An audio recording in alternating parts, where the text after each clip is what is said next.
Bueno, buenos días. Gracias a todos por su presencia. Espero que todos hayan pasado el confinamiento bien, con buena salud. Estoy muy...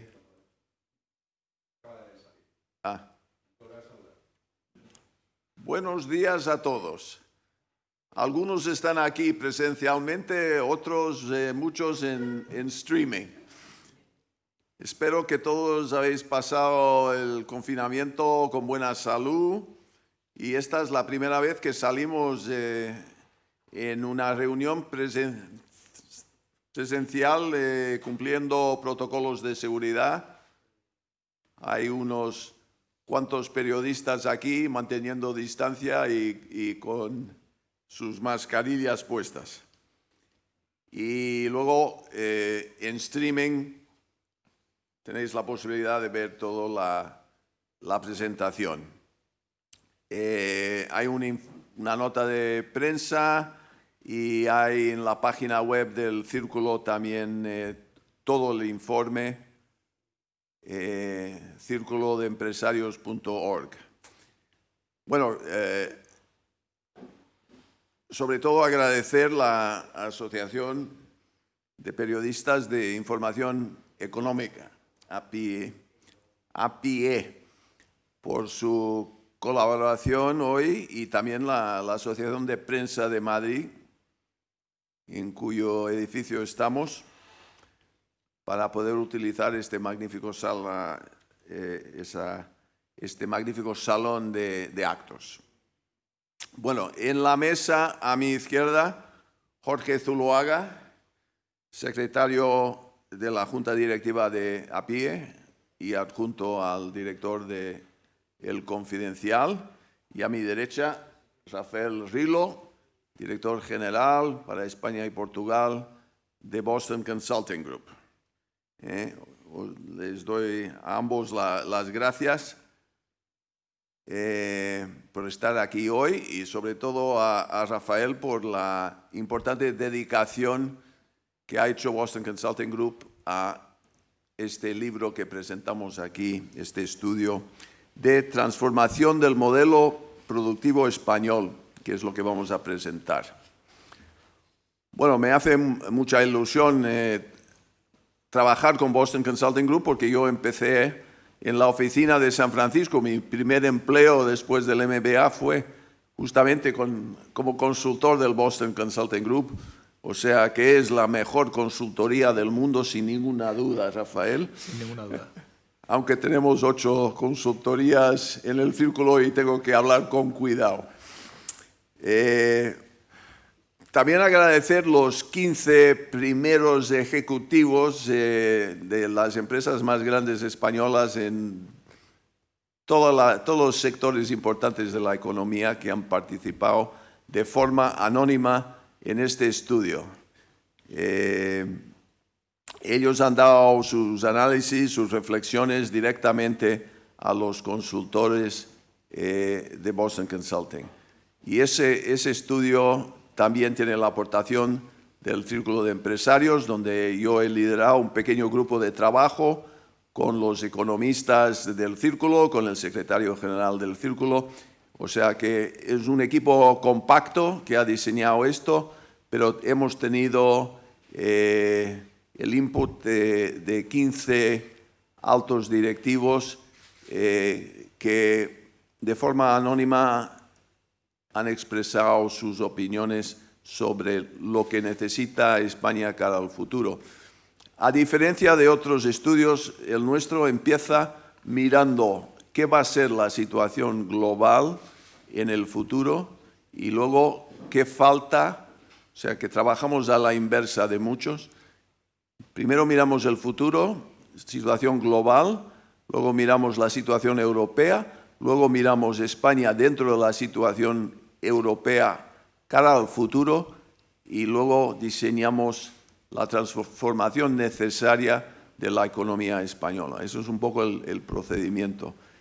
Y yo creo que la otra diferencia es que, claro, hemos hecho Círculo, consultoría, Boston Consulting, más 15 directivos de las empresas más grandes españolas en cada sector de la economía que es importante. O sea que un trabajo singular y triangular. Bueno, estamos en una situación insólita con esa pandemia, ha golpeado la sociedad, la economía también, o sea, yo siempre digo, hemos estado en Champions, hemos sido el país con más muertes por millón, personal sanitario más contagiados por también en números absolutos, o sea, un 20%. Hemos tenido un confinamiento de los más estrictos de todo el mundo, quizás algo menos que China, pero en esa línea. O sea, hemos sufrido muchísimo y por eso se ha golpeado tanto la economía y va a ser tan difícil empezar ahora a relanzar la economía. Y luego,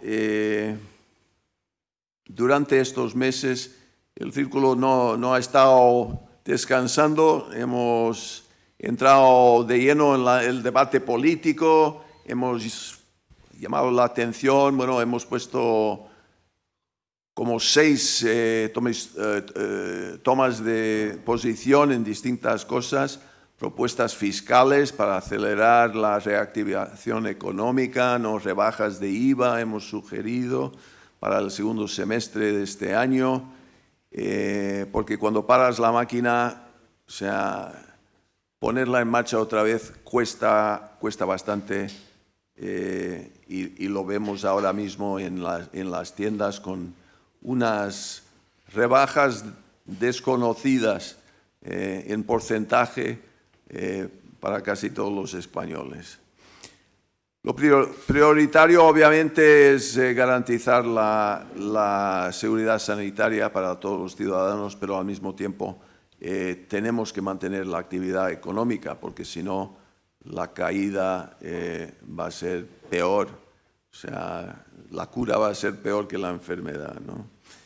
Y bueno, está claro que cuanto más dura el parón económico, más difícil va a ser plantear la recuperación.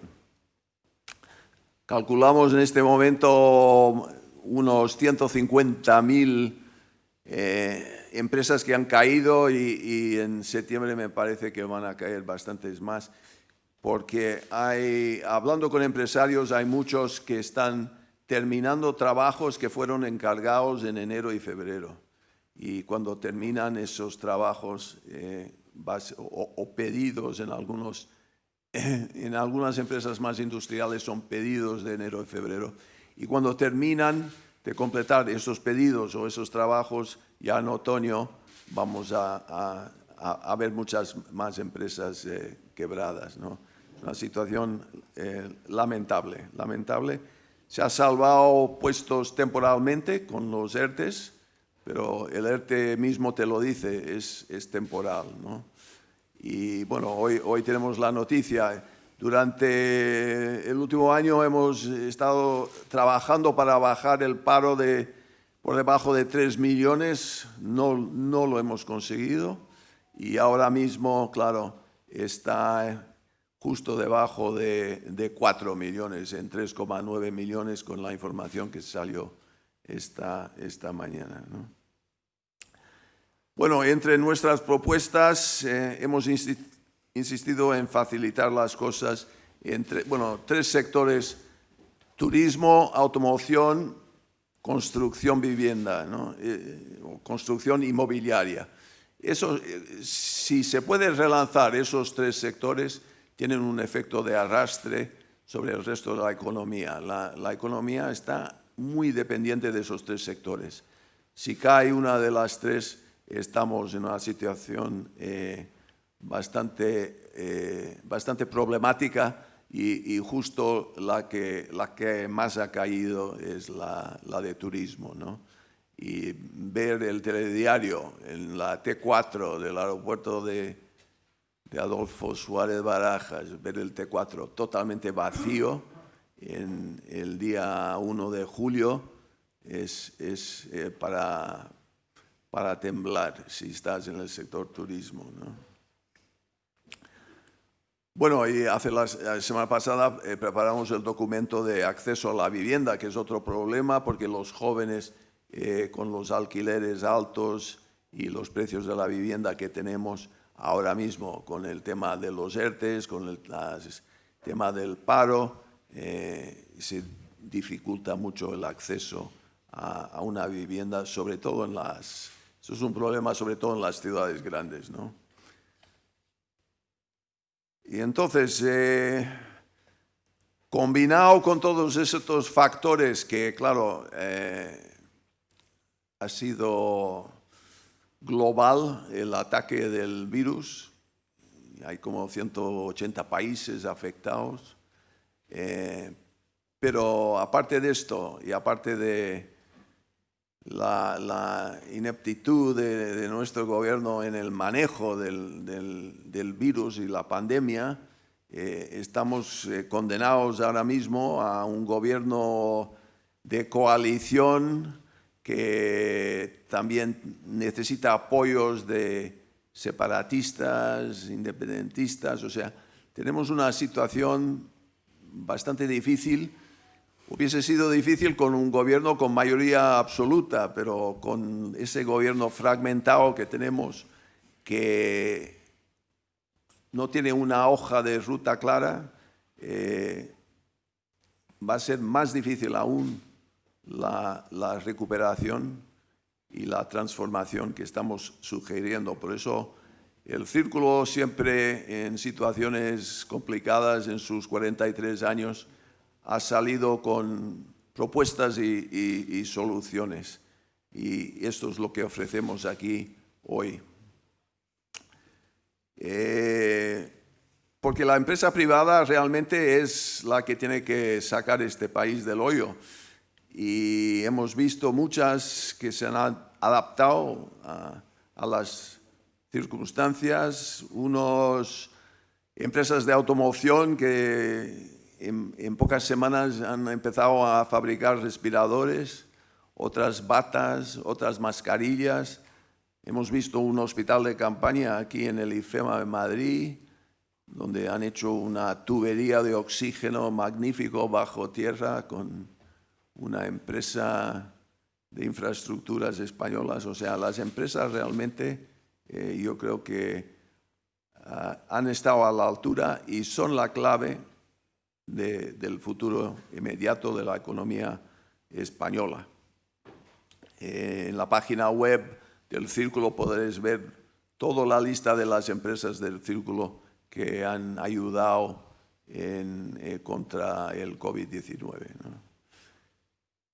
Nosotros llevamos ya más de un año diciendo que teníamos que tener un consenso entre los partidos centristas, los partidos constitucionalistas para hacer las reformas necesarias, generar la confianza para los inversores, generar empleo para los jóvenes y ayudarnos ahora a salir de esta crisis. Nosotros decíamos esto antes de la pandemia, ahora con la pandemia es más necesario aún esa situación, porque ahora necesitamos ayuda de Europa y claro, la ayuda europea va a ser con condiciones y obviamente muchas de las condiciones están ligadas a justamente lo que estamos presentando aquí hoy, que es la transformación necesaria de nuestra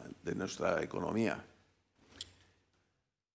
Mañana creo que la Comisión para la Reconstrucción va a presentar su informe, el resultado de sus reuniones. No somos optimistas ahí porque no pensamos que un grupo con tantos políticos, aunque han recibido muchísimas visitas y muchas presentaciones, pero no creemos que ese grupo va a sacar algunas iniciativas que realmente van a ser la hoja de ruta para el futuro. Por eso, con la ayuda de Boston Consulting Group, hemos propuesto la ruta. Se llama Transformación, el título es Transformación del modelo productivo español, 14 prioridades, y la idea es transformar los desafíos en oportunidades. Tenemos que aprovechar la situación actual, redefinir nuestro futuro y estamos a tiempo. Y lo hacemos identificando cuáles son los cambios que va a producir y cómo tenemos que adaptarnos a estos cambios, ¿no? Esto no, reconstrucción no es la palabra que me gusta porque esto no ha sido una guerra, no han caído edificios, ni puentes, ni aeropuertos. Esto es una transformación que necesitamos. Esto ha sido más bien un parón, el meteorito que ha caído encima, ¿no? y ha parado todo. Y entonces tenemos la oportunidad ahora de hacer un nuevo modelo, más sólido, más competitivo, más estable y más sostenible, ¿no? Churchill dijo, siempre me gusta citar a Churchill, "Never let a good crisis go to waste", o sea, que nunca debemos desaprovechar las oportunidades que brinda una buena crisis. Y España está colocado en una situación muy buena en este momento para aprovechar esta crisis y hacer todo lo que no se ha hecho durante, no hemos hecho una reforma desde la de Fátima Báñez, de la laboral de 2012, o sea que en 8 años no hemos transformado nada en este país. Y entonces son 14 prioridades, se dividen en 2 bloques de medidas. Rafael luego dará más detalle. Una parte es para asegurar el crecimiento, son 7, para asegurar el crecimiento sostenible, y otra parte que son 7 son para garantizar la resiliencia de nuestro modelo productivo. Y bueno, son recomendaciones para el sector privado y también para el sector público. Y claro, parte de la tesis es que el público y el privado tenemos que trabajar de la mano para conseguir todo eso. Total recomendaciones 82, que verás aquí en este libro. Y bueno, obviamente todos los periodistas aquí presentes sabéis que España necesita promover emprendimiento, desarrollo empresarial. Es una asignatura pendiente. Realmente tenemos que crear empresas más innovadoras, tenemos que impulsar a los jóvenes para ser empresarios, tenemos que crear capital humano de alta cualificación. Esto es una asignatura presente importantísimo para el futuro y para la creación de empleo, o sea, porque por ahí es donde viene el crecimiento del empleo, más que las empresas que ya están funcionando. Y como decía el rey Felipe VI hace unos días, no perdamos el tiempo, porque nos jugamos mucho aquí. Y nuestro documento constituye pues, una contribución en esa dirección. Esto lo vamos a circular a todos los socios del círculo. Boston Consulting Group tiene también su lista de circulación y esto irá a todo el gobierno central, autonómico, y espero verlo en la cartera de todos los ministros y consejeros de economía y toda la gente relacionada con el relanzamiento de la economía y la transformación de la economía española. Y sobre todo, yo creo que si lo lees, hay unos sólidos argumentos aquí para que España pueda conseguir los fondos necesarios de la Unión Europea. Yo siempre digo que el coste laboral por hora en España es 22 euros, el coste laboral por hora en Dinamarca son 44 euros y nosotros tenemos que acercarnos a Dinamarca. Si podemos hacer todo lo que está en este libro, en este documento, con éxito, podemos transformar España en Dinamarca, pero una Dinamarca con sol. Eso sería lo ideal. Día 17 y 18 de julio son importantísimos porque es el Consejo Europeo donde se va a discutir todo el tema de cuánto dinero se va a dar y con qué condiciones. España está esperando en este momento 140.000 millones y España está esperándolo cuanto menos con crédito y cuanto más directamente de ayuda directa, ¿no? Es un fondo de recuperación que se llama Next Generation EU y si no llegan a un acuerdo el 17-18, quieren antes de final de agosto llegar a un acuerdo. Hay bastante urgencia y en este momento Alemania hace un par de días ya ha tomado el liderado de la Unión Europea semestral, ¿no? Entonces, liderado por Alemania, Francia, Italia y España yo creo que están bastante coordinados, pero hay los países frugales, Holanda, Suecia, Austria, que dicen hay que poner muchas condiciones para dar dinero, sobre todo a Italia y España, ¿no? Y eso es un poco donde va la discusión. Y como sabemos, en Europa todos los 27 normalmente tienen que ponerse de acuerdo. Bueno, ahora Rafael Rilo les comentará con mayor detalle el contenido del informe. Al final, él y yo estamos disponibles para responder a las preguntas. Solo pido que los periodistas dan su nombre y su medio de comunicación para saber con quién estamos dirigiendo. Y ahora, primero paso la palabra a Jorge Zuloaga, a mi izquierda, secretario de la Junta Directiva de APIE, y él va a moderar después las preguntas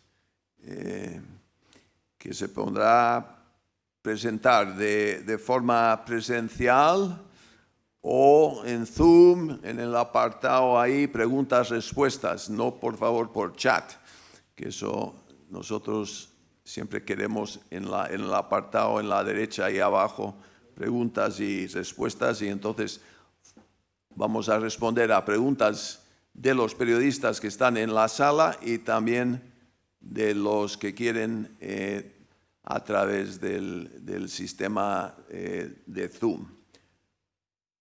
Bueno, paso la palabra a Jorge. Muchas gracias a todos por asistir hoy presencialmente aquí y también todos los que estáis viéndonos a través del vídeo. Muchas gracias, John. Yo os voy a quitar medio minuto, porque aquí lo interesante es lo que nos va a contar ahora Rafael. Entonces, bueno, básicamente para la Asociación de Periodistas de Información Económica, para la APIE, es un placer estar hoy sentado aquí en Círculo de Empresarios y con Boston Consulting Group. Y lo es sobre todo porque en los momentos que vivimos de incertidumbre económica, social, sanitaria, y también un poco en un entorno en el que igual el clima político no ha sido el más favorable, por decirlo de alguna forma, ¿no? De que realmente, como decía John, estamos en un momento en el que deben primar las propuestas y las soluciones, en el que se tiene que establecer una hoja de ruta para el país, para que salga de esta crisis. Entonces, por eso la PIE está aquí sentado y apoya esta presentación, porque se presenta un informe con 82 recomendaciones que seguro que estaremos más de acuerdo con unas que con otras, pero lo que necesita este país ahora mismo son recomendaciones, propuestas y soluciones. El informe aborda cuestiones claves en digitalización, cambio climático, educación, sanidad, productividad. Así que yo creo que es el autor el que tiene que explicarlo. Lo único que, como a mí me han encomendado después, moderar las preguntas. Solo decir que daremos primero prioridad a los que estáis aquí en la sala. Pero bueno, animo a que todos los que no lo están formulen preguntas y contribuyan a este mayor debate. Así que nada, Rafael. Muchas gracias John y Jorge, y buenos días a todos los que estáis aquí presencialmente y a los que nos seguís por streaming. Como decía el presidente del Círculo de Empresarios, hemos estado las últimas semanas colaborando muy estrechamente, identificando, por una parte, elementos que pensamos que van a ser relevantes en el momento post-COVID que vamos a empezar a vivir y que, igual que ha sucedido en crisis anteriores, creemos que va a generar una serie de cambios con los cuales tendremos que vivir en los próximos meses, en los próximos años. Simplemente, de forma, a título de ejemplo, la Segunda Guerra Mundial provocó una incorporación definitiva de la mujer al mundo laboral. Los atentados de las Torres Gemelas del 11 de septiembre generaron una mayor importancia asociada a la seguridad aérea, a los controles de migración. El primer brote de SARS en 2003 igualmente provocó también una mayor atención al gasto sanitario. Estamos convencidos de que a distintos niveles, y ahora iremos comentando cada uno, el COVID va a dejar un efecto permanente o semipermanente, por lo menos durante unos años, en lo que es la economía y la sociedad españolas y en general en el mundo. Lo que queremos es, por una parte, compartir esas tendencias y los catalizadores, los elementos que pensamos que se van a acelerar en los próximos años. Hemos reflexionado conjuntamente con el Círculo de Empresarios y este conjunto de directivos que anteriormente mencionaba John sobre cuáles pensamos que son las 14 prioridades que la economía y la sociedad españolas deben llevar a cabo, deben poner en su hoja de ruta para salir reforzadas tanto desde el punto de vista económico como desde el punto de vista social. Y de ahí derivamos una serie de recomendaciones tanto para el sector privado como para el sector público. Voy a pasar de forma breve por todo ello.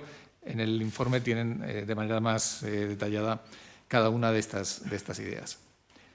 Como decía hace un momento, shocks que hemos vivido anteriormente de distinto tipo han dado lugar a cambios que han tenido un carácter bastante continuo, bastante permanente en nuestra manera de vivir.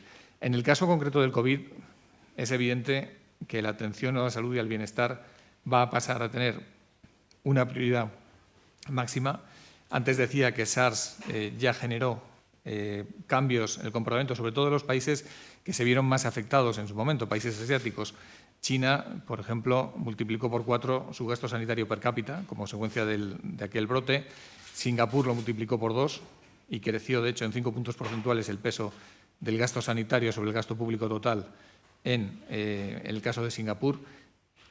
Evidentemente se ha demostrado que los países asiáticos estaban más preparados para hacer frente a la pandemia actual. Seguro que en el resto del mundo, como consecuencia de lo que estamos viviendo, el resto de países, zonas económicas, van a ir en la misma dirección. Pero no solamente es el aspecto sanitario el que se va a ver afectado. Desde el punto de vista del comercio internacional, también pensamos que, por lo menos en los próximos años, el impacto del COVID va a ser significativo. Por una parte, tenemos una caída de la actividad económica, la crisis a la que nos vamos a enfrentar, que evidentemente va a tener un efecto sobre el comercio internacional, sobre el volumen de comercio internacional, pero además ya veníamos viviendo tensiones geopolíticas entre distintos bloques económicos que, como estamos viendo, pues se están viendo acentuadas, también va a tener una influencia notable, y los propios problemas de suministro que algunos países han experimentado va a prestar mayor atención, va a hacer que se preste mayor atención a la cadena de suministro y probablemente va a generar una cierta tensión proteccionista adicional.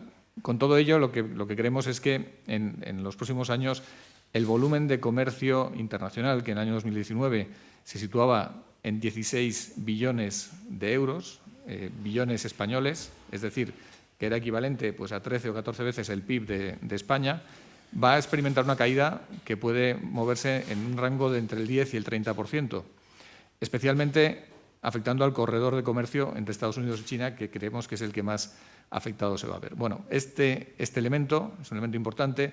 España en los últimos años ha basado de forma además muy acertada, su crecimiento económico en la potenciación del sector exterior, es, por tanto, un elemento que tenemos que considerar de manera inmediata. Por otro lado, todos estamos acostumbrándonos a nuevos hábitos de consumo, con la potenciación del comercio electrónico, a nuevos hábitos de trabajo, a nuevos hábitos de ocio, de movilidad, y hay una parte de estos hábitos que, por lo menos durante un número de meses significativo, hasta que realmente tengamos una vacuna, un tratamiento adecuado, van a permanecer, y algunos más allá. Claramente, el comercio electrónico se ha acelerado, incluso categorías como la alimentación, que tradicionalmente se resistían más a la penetración del comercio electrónico. Tenemos datos, por ejemplo, en Estados Unidos se ha duplicado la penetración del comercio electrónico, ahora mismo está en un 10% de los productos alimenticios que se compran a través de comercio electrónico. En cuidado personal, la expectativa es que el comercio electrónico aumente su penetración hasta el 30%. Tenemos, por supuesto, la experiencia del teletrabajo, con la que todos estamos conviviendo en estos últimos meses. Aquí realmente, evidentemente, esta situación nos ha enseñado que un teletrabajo que anteriormente no pensábamos que fuera a ser posible, no en la dimensión en la que lo hemos vivido, probablemente va a quedar en una proporción relevante. Y ahora mismo lo que sabemos por encuestas que hemos hecho en estos últimos meses es que el 95% de las empresas están considerando de una u otra manera dar mayor flexibilidad a sus trabajadores en esquemas de teletrabajo. Incluso un 75% de ellas consideran que al menos un 5% de sus empleados van a hacer teletrabajo de forma permanente. Realmente estos son cambios que hace 4 meses simplemente no pensábamos que nos pudiéramos encontrar de manera tan cercana. Y luego hay elementos que ya existían, que ya estaban ahí. Evidentemente, la lucha contra el cambio climático y la importancia de la sostenibilidad era un elemento que viene ya desde hace años. La situación que hemos vivido en estos meses ha provocado una caída muy significativa de las emisiones de gases de efecto invernadero, como pueden observar, equivalente a la caída que se experimentó durante la Segunda Guerra Mundial. Dicho eso, esta caída, como también pueden observar en el gráfico que tenemos aquí recogido, no es suficiente. Realmente tendremos que cambiar la trayectoria que llevábamos anteriormente de crecimiento en emisiones y mantener un ritmo de caída similar para alcanzar objetivos como que, por ejemplo, el aumento de temperatura respecto a la época preindustrial se sitúe entre esos objetivos de 1,5 grados, 2 grados centígrados que en muchas ocasiones se menciona como objetivo. O sea, todavía estamos muy lejos de realmente revertir esa tendencia de calentamiento global como consecuencia de las emisiones. Esta situación, evidentemente, lo que da también es una oportunidad de negocio y una oportunidad de creación de empleo, una oportunidad incluso de aumentar la independencia energética de nuestro país, dado que es un área en la que tenemos capacidades importantes y actividades como la generación de energía renovable, como la mejora de la eficiencia energética, rehabilitación de edificios, por ejemplo, o el impulso de una movilidad más sostenible, son elementos sobre los cuales podemos construir ese modelo productivo del cual hace un momento hablaba John.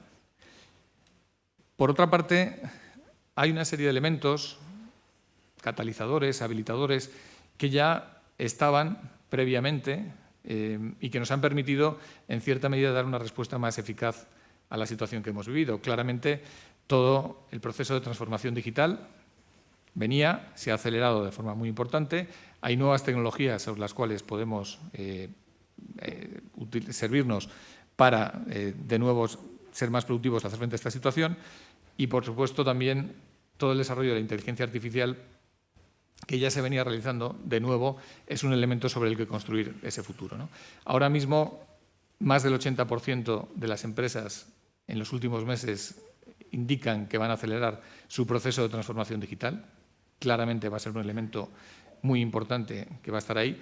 Hay un concepto que es el de empresa biónica que nosotros venimos desarrollando y que lo que quiere decir es igual que el hombre biónico, pues una combinación de elementos tecnológicos y de elementos humanos para hacer las empresas más ágiles, para desarrollar capacidades más innovadoras, tener procesos más digitalizados, ser capaces de ofrecer un servicio más personalizado a los clientes. Todos estos conceptos claramente van a crecer. Y luego, por supuesto, la inteligencia artificial, que al final lo que nos permite es tratar grandes volúmenes de datos de distinto tipo, ya sea voz, ya sean sonidos, imágenes, datos captados por sensores de Internet de las cosas, y darles un sentido, encontrar patrones, encontrar tendencias que a simple vista no se ven y que permiten predecir, anticipar comportamientos futuros e ir aprendiendo de forma gradual, ¿no? Estos son elementos muy importantes que creemos que hay que incorporar a nuestra capacidad de respuesta también futura ante futuras posibles crisis. Bien, dicho todo esto, ¿qué 14 prioridades pensamos que tenemos que plantear en nuestra agenda para que, además del sufrimiento que ha representado y que sigue representando, desgraciadamente, la pandemia que estamos viviendo, tengamos oportunidades de construir un futuro más sólido?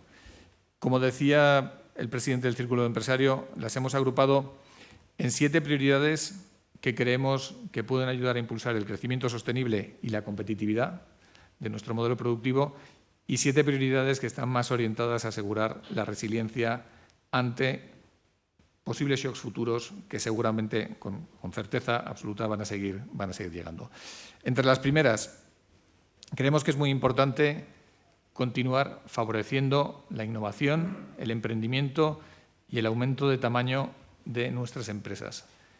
En innovación, desgraciadamente, como ya se ha hablado muchas veces, España todavía dedica un porcentaje muy bajo de sus recursos a I+D+I. Concretamente, el 1,1% del PIB. En la Unión Europea, como luego veremos, el promedio se sitúa en el 1,9%, pero hay países que superan el 4%. Hablaremos de Israel, que es una referencia muy clara en este sentido. En segundo lugar, el crear un entorno que favorezca la aparición de startups, de nuevas compañías que den dinamismo a nuestra economía y que impulsen ese proceso continuo de innovación, creemos que es fundamental. Y en tercer lugar, nuestras empresas, un 99%, tienen menos de 50 empleados. Tenemos que construir empresas de mayor tamaño. Las empresas mayores consiguen innovar mejor, son más competitivas a nivel internacional. Tenemos una base empresarial muy pequeña en comparación con nuestros principales referentes y colegas europeos. Un segundo punto es la inversión en tecnología y digitalización. Si hemos dicho que es una tendencia y ya hemos visto que es una necesidad para hacer frente a la nueva situación, al nuevo contexto que estamos viviendo, no puede ser que, si cogemos nuestras pymes, solamente hoy un 18% estén preparadas para desarrollar actividades de comercio electrónico, cuando estamos viendo la importancia que el comercio electrónico está cogiendo, o que un 16% tengan acceso a la nube, o que un 11% solamente tenga herramientas de inteligencia artificial, que cada vez son más esenciales. Bueno, todo esto lo tenemos que conseguir impulsar y asegurar que nuestro tejido productivo se va orientando a estas actividades de mayor valor añadido. En tercer lugar, por supuesto, con lo que decía anteriormente, la apuesta por la sostenibilidad tiene que ser un área en el que España lidere la actividad que se desarrolle a nivel internacional. Nuestra industria es un elemento muy importante. Antes me refería a la trayectoria de aumento de exportaciones que hemos vivido en los últimos años. Tenemos que conseguir, para poder llegar a esos 44 euros de coste horario de Dinamarca, tenemos que conseguir que nuestra industria esté orientada a la tecnología, al mayor valor añadido, y luego veremos algunos ejemplos de dónde está Europa en comparación con otros bloques en este sentido. Por supuesto, el turismo es esencial, como mencionaba John, un 12% del PIB tiene que seguir desarrollándose y tiene que desarrollarse, además convirtiéndose en una referencia en el momento en el que nos encontramos, inspirando seguridad y garantía a las personas que vienen a España y convirtiéndose en referencia de cómo desarrollar un modelo turístico en estos momentos tan complicados para todos los países, siendo capaces, además, como podemos ser, de exportar tecnología en el sector turístico. Las actividades de distribución logística ya eran importantes, se han convertido en algo esencial para poder realmente no solamente dar respuesta a las necesidades médicas inmediatas, sino mantener activa nuestra economía y nuestra sociedad en momentos tan difíciles. Evidentemente, las capacidades en comercio electrónico es algo que nuestros distribuidores tienen que potenciar y hay elementos tecnológicos adicionales, distribución en última milla, toda una serie de elementos que están recogidos en el informe y que, de nuevo, creemos que son muy importantes. Y, por supuesto, antes he mencionado la movilidad sostenible con una evolución hacia las menores emisiones por las distintas vías que existen hoy para alcanzarlo, donde, de nuevo, también podemos jugar un papel relevante. Como ven, lo que queremos es construir sobre la base del tejido productivo que hoy tiene España, reforzarlo y aprovechar aquellas tendencias que van a claramente potenciarse en los momentos que vamos a vivir después del COVID. Pero para ser capaces de hacer todo esto, tenemos también que estar preparados para resistir futuras crisis. En estos momentos, en los últimos 12 años, hemos vivido la crisis financiera del 2008, que desgraciadamente se llevó muchas empresas por delante. Estamos viviendo la crisis del COVID. Seguro que no va a ser la última. Esperemos que no sea en 10 años y que sean todavía más allá, en 20, en 30 o más lejos, pero los vamos a vivir. Y tenemos otro tipo de amenazas, no solamente sanitarias, de pandemias, ciberterrorismo, por decir algo, que nos pueden encontrar en una situación desprotegida o desprevenida. Tenemos que desarrollar en nuestra economía capacidades de respuesta rápida.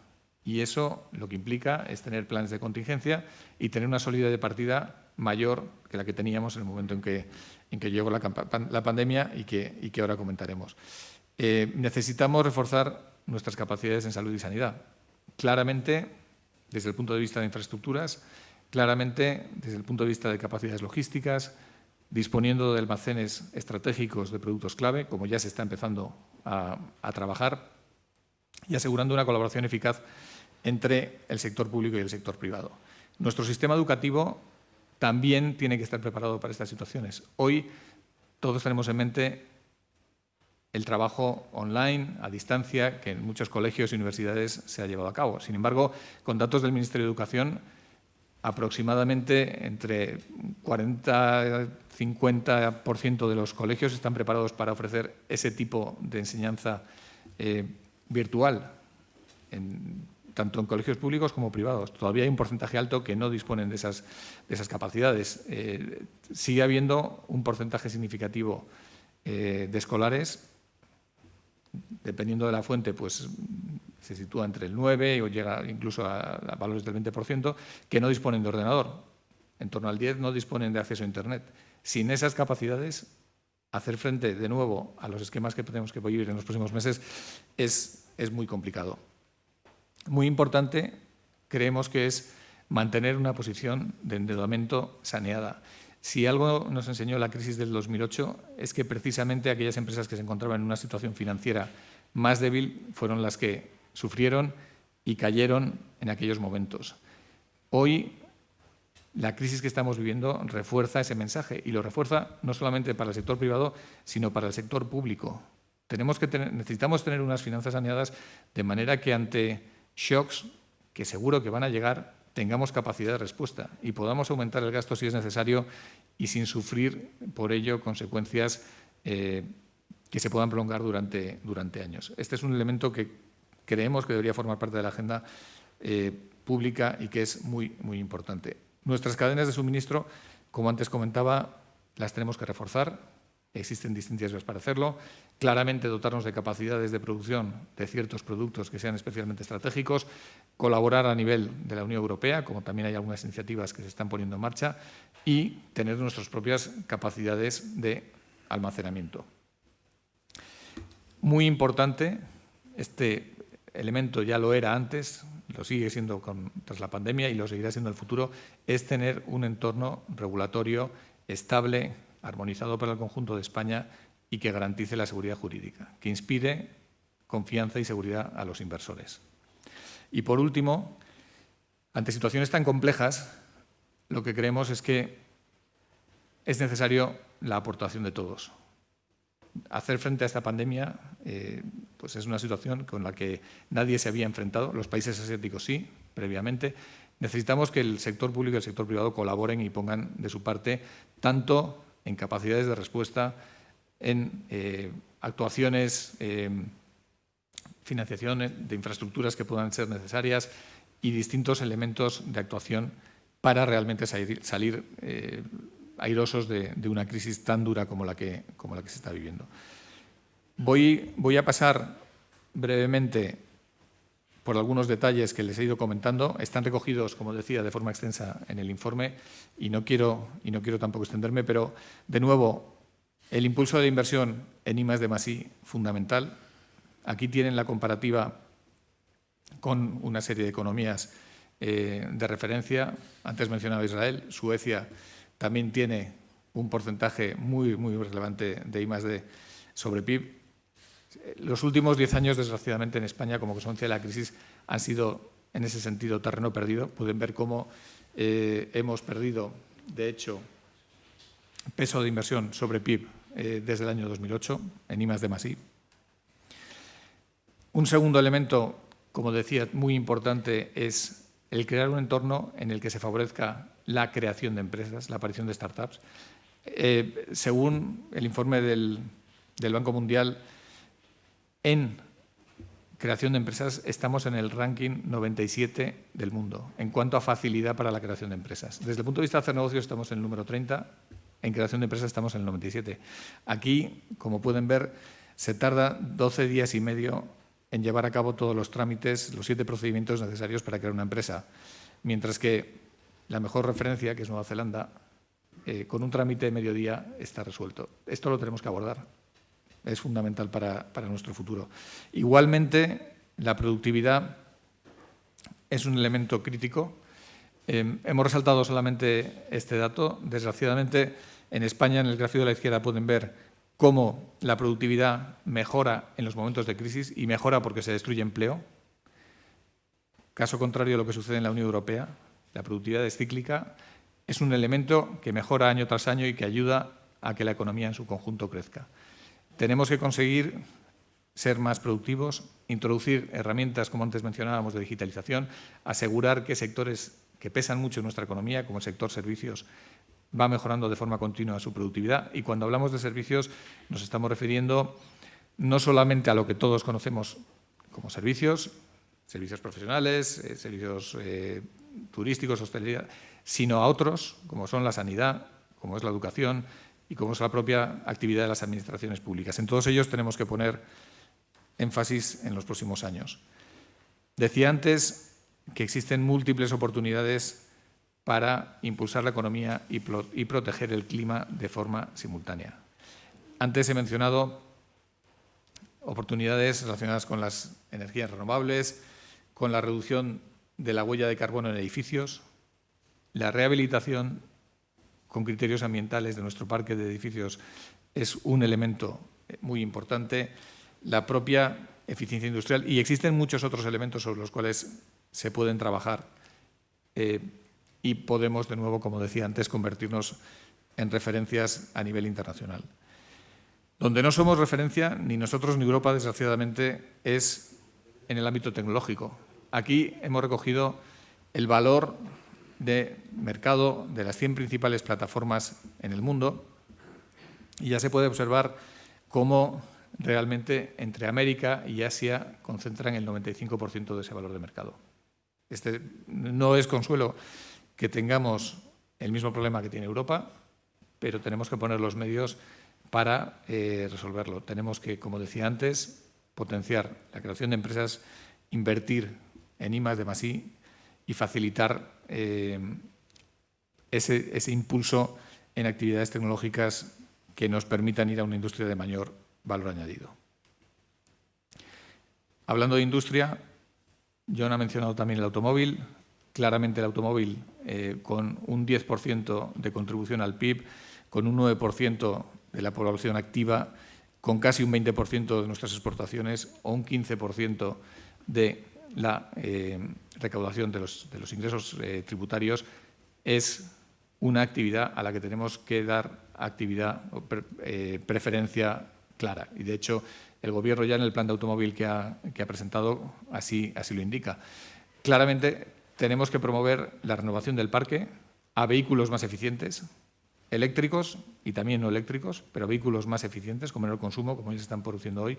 Y tenemos que dotarnos de capacidades dentro de la base industrial que existe en España, que además es el segundo productor de vehículos de Europa, de vehículos eléctricos, que es una posición clave de cara al futuro. Desde el punto de vista de la resiliencia en salud y sanidad, pensamos que hay que aumentar el gasto sanitario per cápita. Claramente hay temas como la investigación biomédica que van a crecer en los próximos años, la propia digitalización del sector sanitario, elementos como la telemedicina, elementos como el disponer de almacenes estratégicos para productos críticos, disponer de mayor capacidad hospitalaria y definir una herramienta por la cual se pueda hacer frente a su financiación. Todo esto son elementos que van a estar sobre la mesa. Hoy pueden observar que como gasto sanitario sobre el total de gasto público, pues no estamos, de hecho, desencaminados frente a lo que puedan ser países de nuestro entorno, en la línea de Italia, por encima de Portugal, pues algo por debajo de Francia, pero sin duda tenemos que ser conscientes que con lo que estamos viendo esto va a subir y tenemos que ser capaces de financiarlo.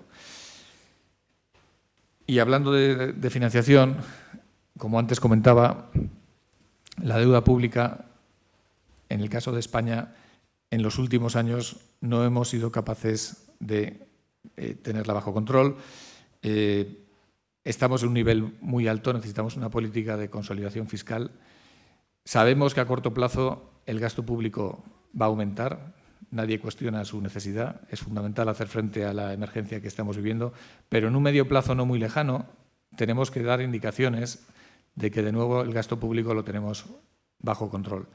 Porque si no, corremos el riesgo de que en un momento dado los mercados de deuda empiecen a desconfiar de la capacidad de la economía española para hacer frente a esta situación y podemos encontrarnos con una crisis de deuda que no queremos y que nos sería muy difícil abordar. En el gráfico simplemente se ve cómo en los últimos 20 años partíamos de una posición muy ventajosa frente a Alemania, que es la comparación que estamos utilizando en términos de deuda pública. Desde el año 2011-2012 la hemos perdido. Probablemente no seremos capaces de llegar al mismo nivel de Alemania, pero tenemos que tener el objetivo de controlar la deuda pública sobre PIB como un objetivo esencial. El sector privado, por otro lado, precisamente por el sufrimiento que experimentó en la crisis financiera del 2008, sí que ha ido reduciendo su endeudamiento y hoy todavía no está en la misma situación que las empresas alemanas, pero está en una situación bastante más defendible, bastante más competitiva. En temas de cadena de suministro, simplemente un apunte. De nuevo, les estamos dando ejemplos de elementos que están más desarrollados en el informe, pero hemos vivido la angustia de no tener equipos adecuados para hacer frente a la pandemia en las primeras semanas que vivimos en marzo y en abril. La Unión Europea es deficitaria en estos equipos, importa 5.000 millones de euros de equipos de protección todos los años. Solamente hay 3 o 4 países en Europa, Alemania, Francia, Polonia, la República Checa, que tienen capacidades de producción locales. Y aquí pueden ver cómo dependemos en buena medida de China, de otros países asiáticos, en algunas categorías de productos de Estados Unidos. Tenemos que tener un plan para hacer frente a esta situación. Ya hemos visto ayer las medidas que ha adoptado Estados Unidos con respecto al medicamento, al Remdesivir. Bueno, pues claramente es un área fundamental a trabajar.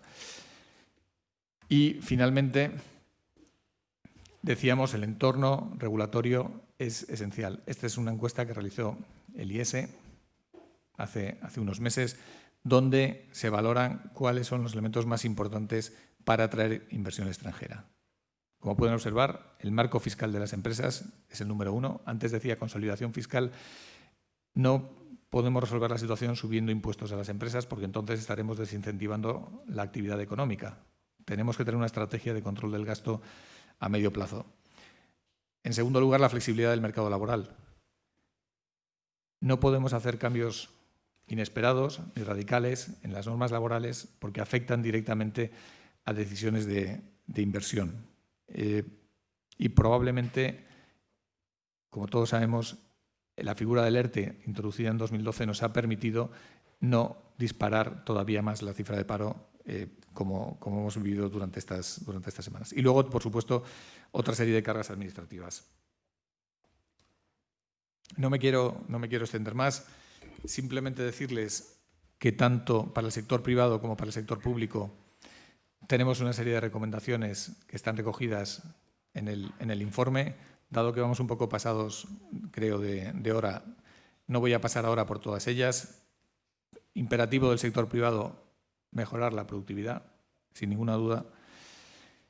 El Estado lo vemos como un elemento esencial para facilitar el cambio. A corto plazo, sin duda, tiene una labor de reactivación de la demanda muy importante.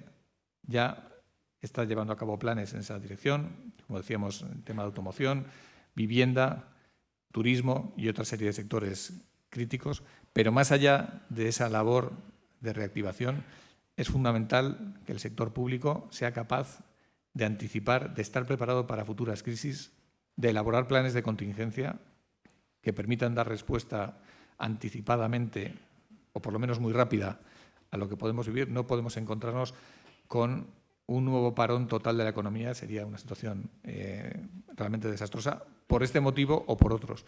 E igualmente, como antes decía, la necesidad de garantizar la seguridad jurídica y de transmitir confianza en un marco regulatorio estable, fiable, que facilite la inversión. Muchas gracias. Creo que pasamos al turno de preguntas. Muchas gracias, Rafael.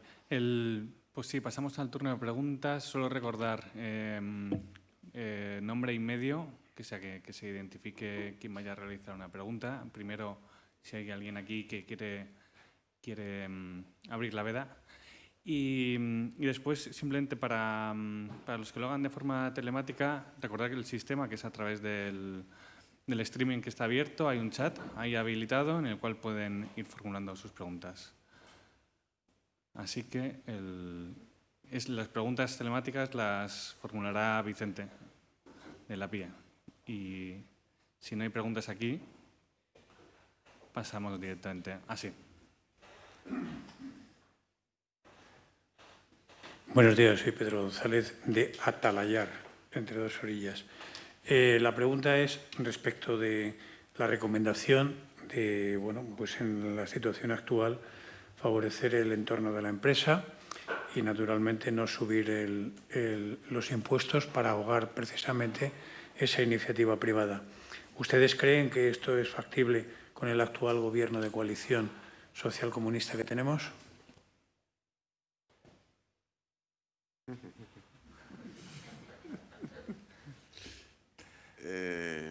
No sé si es factible, pero es deseable. El tema es que habrá un acuerdo europeo para estos fondos y yo creo que ahí sentarán las bases de un desarrollo sensato en cuanto a la fiscalidad. De momento, con la caída de la economía, el impuesto de sociedades va a ser mínimo en el próximo año.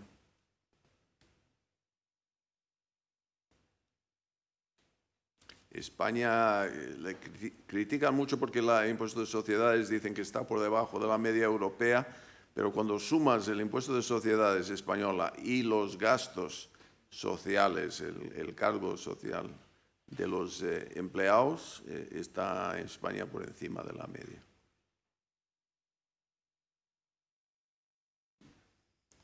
¿Alguna cuestión más? Sí. Hola, Estíbaliz de Europa Press Televisión.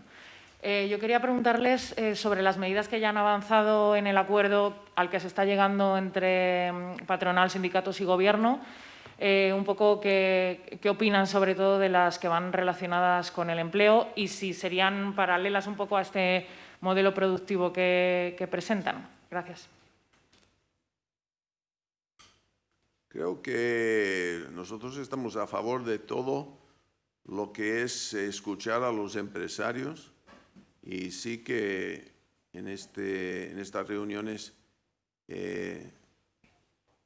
con los empresarios y con los sindicatos sí que están escuchando a los empresarios y están tomando en cuenta algunas cosas, pero yo creo que, por ejemplo, los ERTE que van a extender hasta final de septiembre, en el círculo hemos dicho hasta final de diciembre, o sea que no han tomado todas las recomendaciones de los empresarios.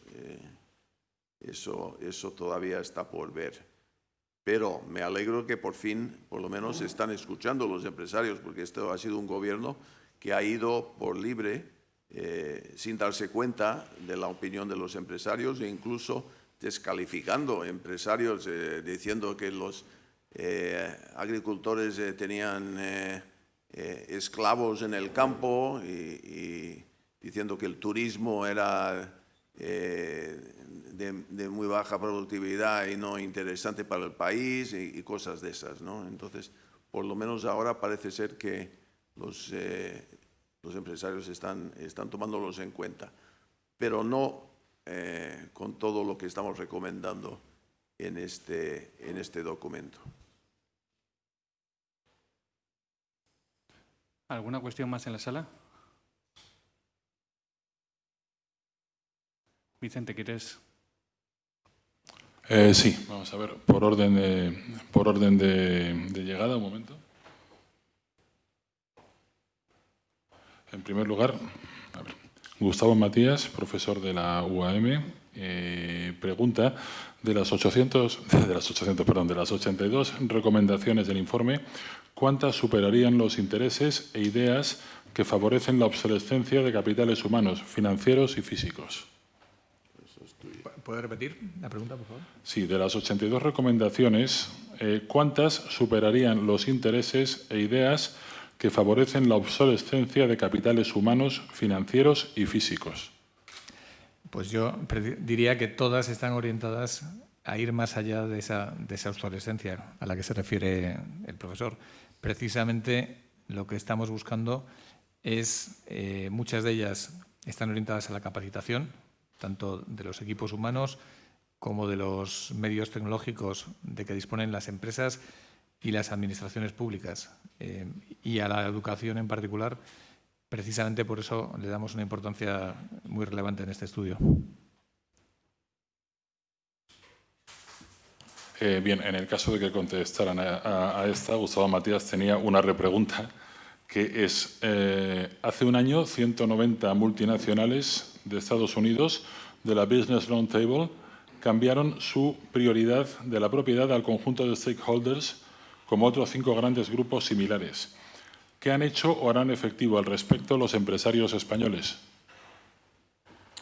Pues, bueno, primero decir que el Círculo de Empresarios es una copia del Business Roundtable. El Business Roundtable se fundó en Washington en el año 75 y el Círculo se fundó aquí en España 2 años después.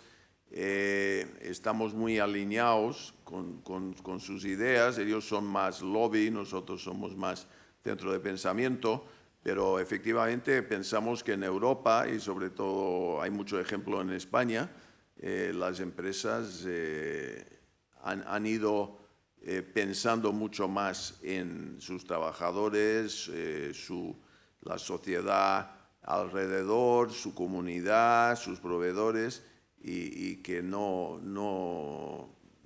vemos necesidad tanto del cambio que ellos anunciaron en agosto del año pasado, de que la empresa tenía que tener un propósito. Yo creo que la mayoría de las empresas en España ya tienen un propósito que es mayor que solo ganar dinero para sus accionistas.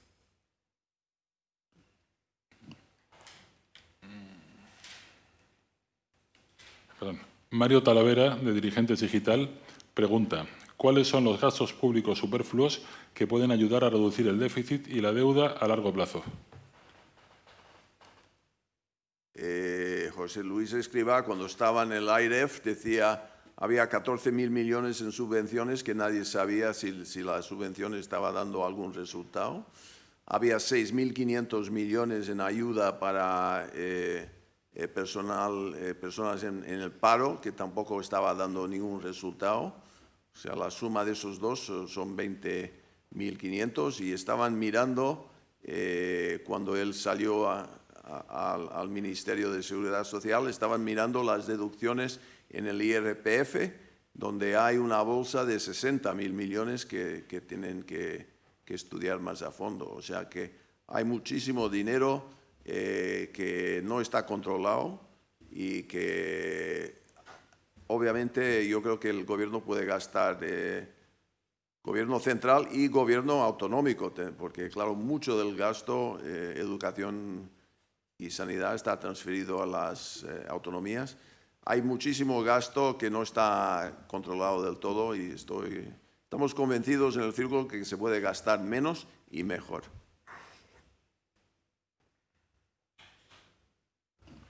Tenemos dos preguntas de David Robinson, que es consultor y académico del Oxford Institute for Energy. La primera es: el estudio se refiere al marco fiscal. ¿Dice algo sobre impuestos medioambientales? Según la teoría económica, son los únicos impuestos que mejoran la eficiencia de la economía. Sobre impuestos medioambientales no hemos entrado. Creemos que es más positivo el fomentar el desarrollo de actividades que de por sí reducen la huella de carbono. Pensamos que además las empresas tienen una oportunidad para hacer la internalización de los costes ambientales una oportunidad de negocio y no solamente un coste, y las distintas líneas de actividad que proponemos en ese ámbito precisamente es lo que buscan: construir oportunidades que generen empleo y que generen áreas de negocio importantes para España, sobre la base de la necesidad de respuesta al reto ambiental y no necesariamente como consecuencia de una actuación impositiva. David Robinson pregunta también: ¿ven atractiva la posibilidad de una colaboración entre los empresarios y otros representantes de la sociedad civil, universitarios, científicos, sindicatos y ciudadanos, además de políticos municipales, de comunidades autónomas y nacionales? Sí, de hecho hemos firmado hace muy poco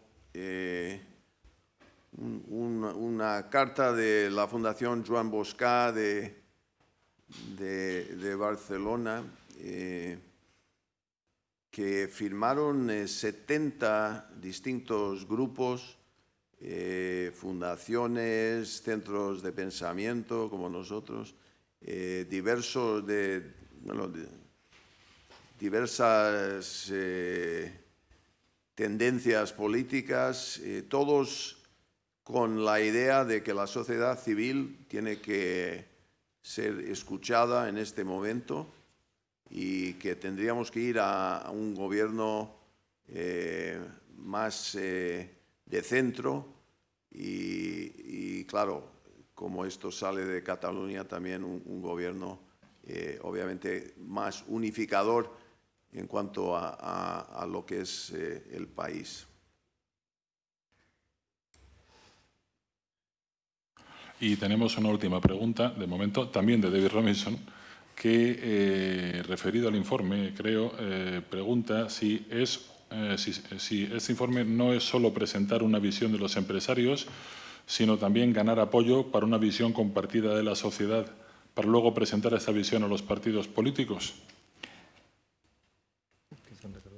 Bueno, esto lo vamos a distribuir a todos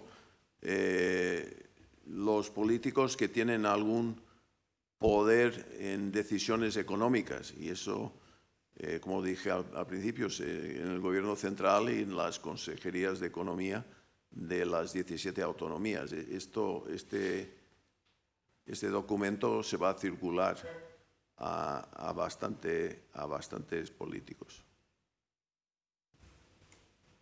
No hay más preguntas por videoconferencia. Pues salvo que haya surgido alguna nueva por aquí, que creo que no, pues entonces damos por concluida la presentación. Por parte de la API, reiterar el agradecimiento a Círculo Empresarios y a Boston Consulting Group y también reiterar que es un placer poder colaborar en la presentación de propuestas y soluciones económicas. Muchas gracias. Gracias, Jorge. Muchas gracias.